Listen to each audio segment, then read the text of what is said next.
Priti Rathi Gupta. I'm the founder of LXME and part of the AnandRathi Group. Happy to be speaking on the PEAKLIFE platform.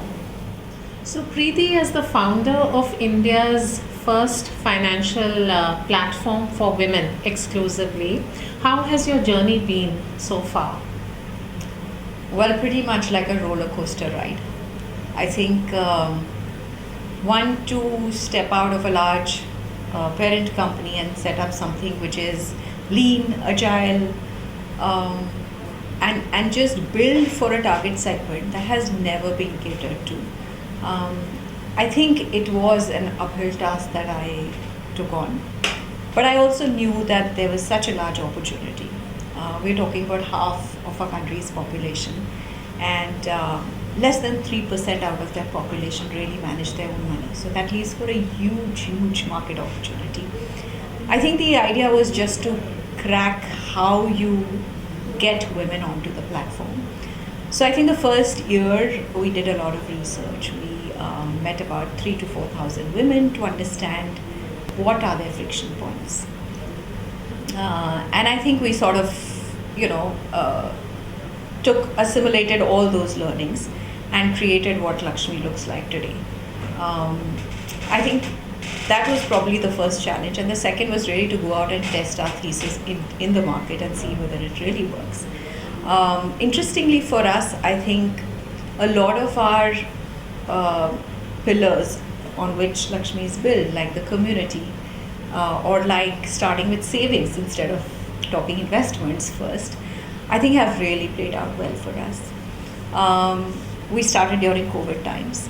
So I think one of the things that we realized very early on, or understood very early on, is that we can, one, set up a team that works remote. So we could actually recruit great talent, and especially women talent in the company. And second, I think the ability to really reach out to a vast number of people, because one, it was becoming acceptable to do Zoom calls or attend Zoom meetings. So reach out to thousands of women at one go, doing what we call financial fitness boot camps. I think that was a blessing in disguise. Over a period of time, of course, we learned that technology is dynamic. You need to be really sort of up the curve on that. So there was a lot of learning on my part. And that journey has been actually quite interesting and challenging in equal sort of measure. So all in all, I think great. We bootstrapped LXME, and finally when I went out to do a fundraise, I think that was another big learning, because the question to me was, why do you need to raise funds? We've done that journey. I think there's been a lot of learning. We finally raised around for LXME. So I actually put the LXME journey as sort of a restarter for me, in the sense that I went back to ground zero and built up what today has about 5 lakh women on the platform, learning how to manage their money, a lot of them investing or borrowing for their needs. Tell me something, you got married pretty early on, at the age of 19. I was reading one of your interviews. So when did this learning come about for you? I mean, what was the driving force, the inspiration for you? When did you realize that if you're not financially independent, you don't have a voice? As a woman, I think that's pretty much true on Indian turf. Absolutely. I think for a woman anywhere around the world, it's true. I think financial power or independence is something that definitely gives you your true identity. Ability to not compromise on personal and professional situations. I think for me, I was in a lot of ways very fortunate, because my father, when I was 16 years old, actually called me. He would tell me from college, please come. When internship was not even a thing, right? He would call me and he would say, work with me and manage our family portfolio. So I think very early on, I understood that money management and investing can actually power your lives. I think again, I got married really early, and it took me a few years to sort of, adjust to a new family, their ways. Thankfully, again, very fortunate in having a very supportive family, which said that it's fine if you come with the understanding of financial markets. We are happy for you to manage the money. But I have to say that despite all of that, I remember when I started my filmmaking company and I needed to put together a corpus for that, I realized that while I manage the money, while I take decisions, financial decisions, it doesn't necessarily translate into agency over my money, which means that I still sort of had to convince that this is the sort of corpus I need to start something new.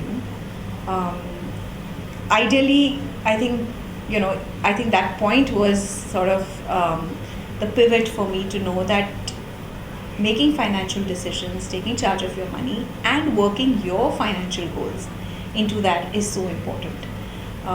Finally, of course, I did set up my film company with my own corpus. It took me probably slightly longer than what it would have, but yeah, that was over a period of time. I think that was the big realization that as a woman, I think we let go of a lot of decisions, but amongst them, money management is probably one such decision that we need to take charge of. So, what was the turning point? Was this the turning point for you, this realization? Absolutely. So that was a turning point where here I was somebody who came from financial services. I had a great understanding of investments, what to do with our money, taking decisions of how our wealth would grow, which asset classes it would go into. But if I really needed money for my own personal financial goal, it still was on shaky ground, because I had to, one, convince a lot of people, because I had not already pre-planned and put aside money for that. Right. And second, I think if it's money that a woman is earning or saving, it's important for her to build in her own personal goals.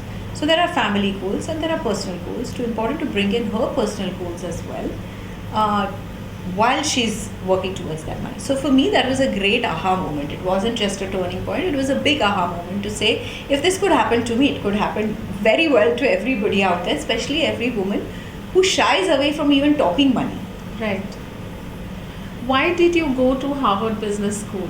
I mean, you have a brilliant gene pool, you've learned on the job, you were a teenager when your father exposed you to the exact, financial mechanics of the business.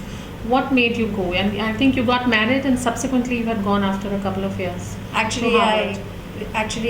So one of the answers is, of course, that I got married too early. I was 19 and I did my graduation, barely finished my graduation after marriage, which was also an uphill task because I was married into a very conservative Marwadi family. I think at some point and this was about probably 10 or 12 years after my marriage, I think when my son was just probably a year old, where I went for executive education to SPJ. All right. And that was fueled by the fact that the whole financial services industry was rapidly changing. So, if you looked at just stockbrokers, it was becoming very professionalized. If it was investment banking or insurance, you had professionals come in from all fields. And I felt very inept. If I have to lead a team which is MBAs and chartered accountants, I just felt that I did not have the right, although I had the experience, to sort of lead such teams. So I went to SPJ and I did an executive education. And to me, I think that has been the biggest gift I've given myself, to really understand that it's very necessary for every leader or every person who's working to go back to education every now and then, to go back to school, because it helps with a couple of things. One, I think you sort of upskill yourself, particularly on your management tools. But also, very importantly, it gives you time to step out of your existing, circumstances, your business, removes those blinders that you wear all the time, and helps you actually think, broadens your horizons and helps you think way beyond. So for me, I think once I learned that in SPJ, and I knew that I would never give up an opportunity if it came along my way. And luckily it did when I applied to Harvard Business School for a program, and I think amongst a class of 160, I was probably amongst the 25 women in the cohort. And to me, again, I think that was a huge turning point, because SP Jain was in India. You were still protected. You know, it was still an environment where you were protected. Our business school was like the sea. There are so many skills that I picked up. There was so much of learning, not just about studying peer-to-peer learning, learning from professors, but also a very strong cultural exposure, because you had people who came in from all around the world. Yes. So I think I've always been hungry for education. Blame it on the fact that I couldn't do it early on, and I want to make up for it. But also the fact that it definitely brings, exponential value if you do it, over a period of time. After, it's sort of applying your knowledge, going back to learn, and then applying the knowledge that you've learned. So maybe that's not the end. Maybe the next frontier is Stanford. What was the family's reaction when you announced that you wanted to go ahead and set up this financial platform, Lakshmi? I love the name though. It's so apt. So the name, first of all, this business was pitched in Harvard Business School, by the way. So that's the other big takeaway. Hugely validated there. That was my next question. That what did you learn at Harvard, which you have poured and shaped into the Indian, scenario? Because ultimately, you're working with women on home turf. Absolutely. And then, you're drawing in minds from tier 2, tier 1, tier 3 cities. It's like a mix. Yeah. So, to come back to the fact that where did Lakshmi really sort of, where did the seed of Lakshmi really happen, which was in Harvard Business School. Yeah. We were all asked to pitch a business idea, and which was something which could be sort of a path-breaking or a new category, and work strategy around it. And for me, it was top of mind was this huge disturbing gap between women and money back home. And we had to do it as a group exercise. So about 8 people had to pitch in their ideas, and one idea would be chosen from the group, and then we pitch it to the larger class. So for my group, my idea was chosen, and we sat together. I remember, as a group, we call it the living group in HBS, and we sat together and we worked on it. And I remember we were working on the presentation, and they said, "What do you want to call it?" I said, well, we could call it Women Financial something. And then suddenly I said, why can't we call it Lakshmi? Because back home, we pray to the goddess of wealth, who's Lakshmi, but as women, we don't feel that we are good enough to manage it. So it was actually the dichotomy, right? Where I said, I want to call it Lakshmi. Let's call it Lakshmi for today. And we pitched the idea in class.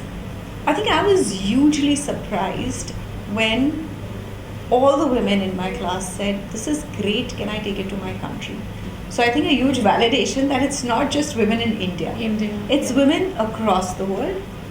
Second, not surprised that most men asked me, why do you need a separate platform for women? So I said, yes, that's the problem statement.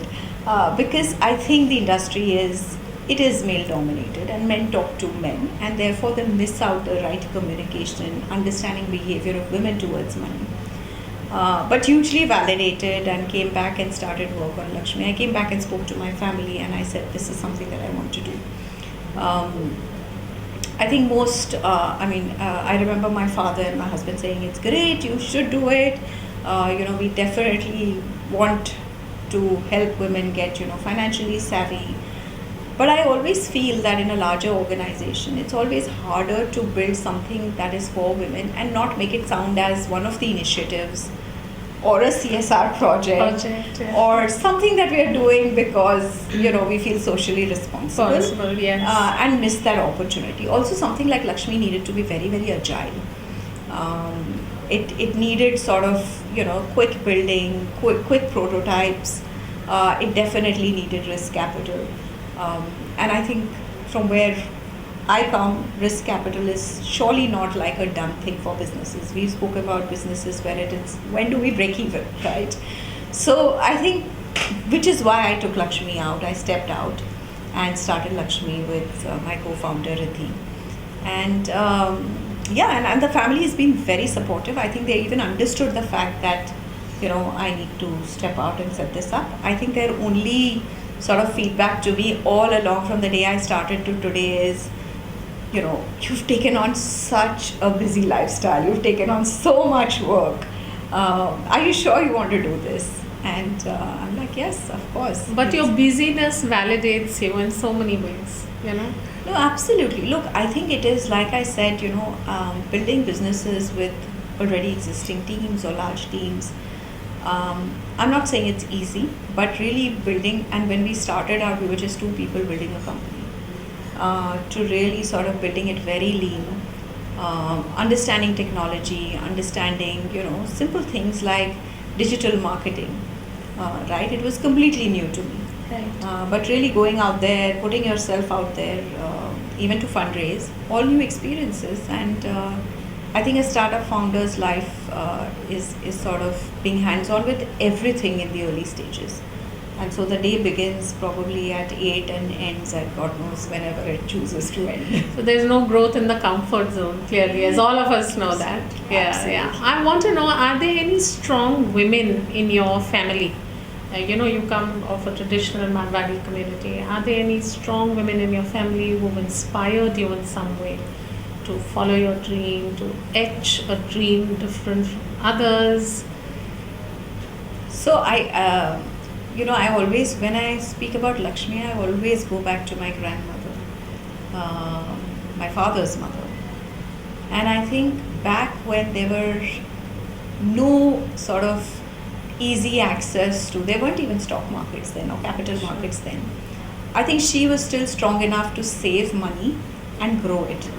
So she would actually lend money and make money grow so that she could educate her 5 children really well, beyond what was normal education. All of them are, I have an aunt who's a PhD. I have, all my father's siblings are all chartered accountants. So sort of, learning, taking that cue from her, that I think women actually know how to, one, manage money, second, fulfill aspirations, theirs or their children's. I think to me, she's always been a strong role model. My mother has been a very strong role model when it came to really the values and ethics of everything that you do. And I think she's always cheered me on. I remember when I started, when I was doing stocks or commodities and I would come onto television the first few times, I remember her saying, being the absolute sort of, affectionate mother, reaching out to everybody and saying, hey, see, she's on television. Our moms are our biggest cheerleaders. They are our biggest cheerleaders. But I have to say, other than women, I've always had a very, very, 2 very big support or cheerleaders, which is my father and my father-in-law. If there's ever been a critic in my life who was unbiased, who would make sure that he's giving me the right sort of feedback after every interview, after every Twitter post, it was my father-in-law. I remember him at the age of 90, he was 90, and he would come and tell me, what you've written on Twitter is probably not politically correct, you should be careful. Ouch. So pulling a leaf out of your memories, about your grandmom, I just somehow correlated with something that I read on your Facebook page when I was reading up the good luck exercise, and that it's simply the use of the word, also just it's an instant knit, it's an instant connect. Sure. For many of us, the childhood memories of that little piggy bank and saving, and that whole concept that you need to put aside an X amount of money and make it breed, to sort of being able to meet your financial goals. And the third piece is that keep it simple. I think there is just too much of talk on how, complicated, how investing is an art. It is not an art. It's very, very simple, and if you keep it simple, you'll probably achieve better results than what somebody who's doing, 10, 15 different asset classes in their portfolio.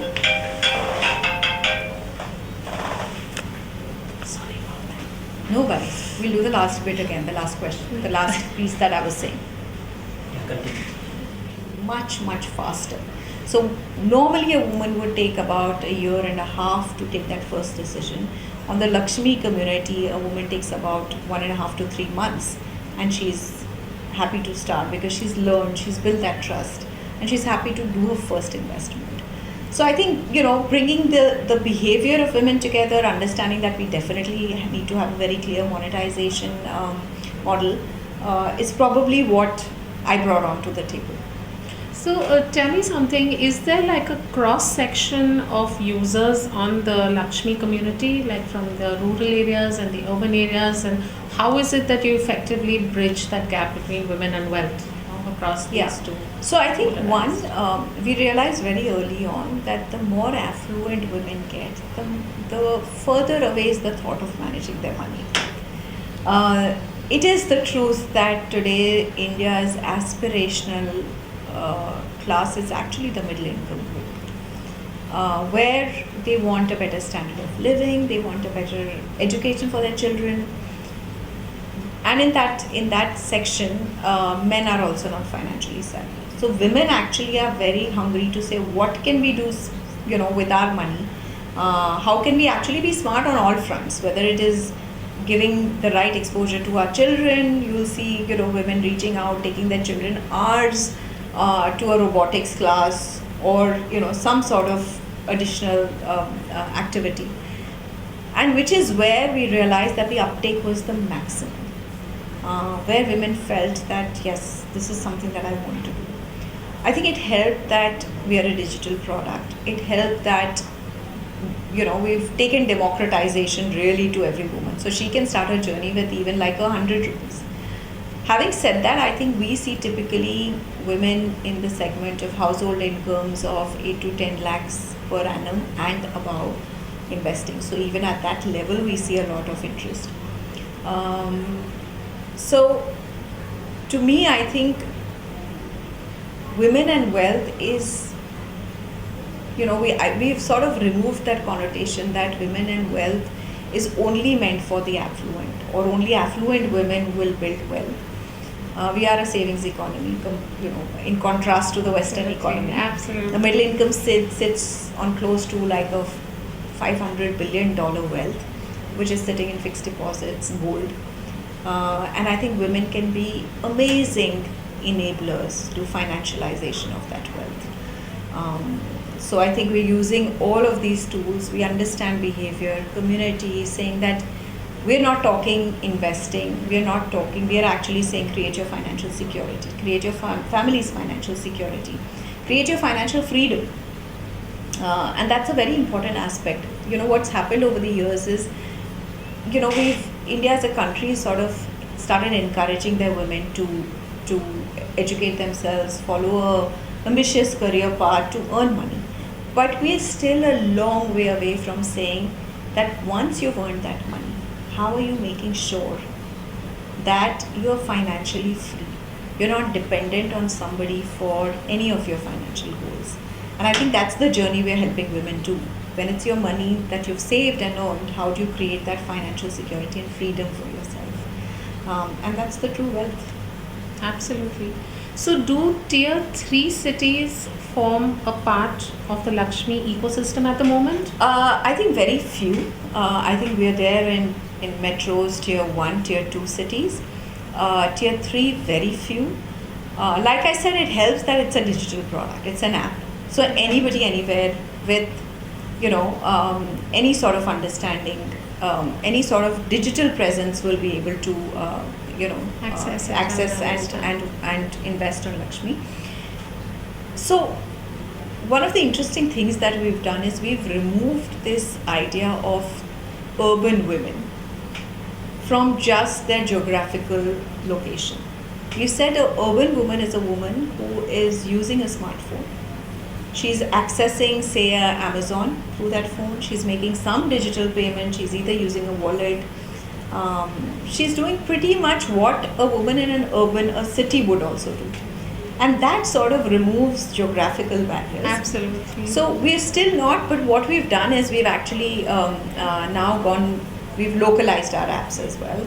So now we are there in about 8 languages, and we'll continue to build for languages. So that allows for deeper penetration. So it'll probably have tier 3, etc. But I think our world of metro tier 1, tier 2 itself is so large.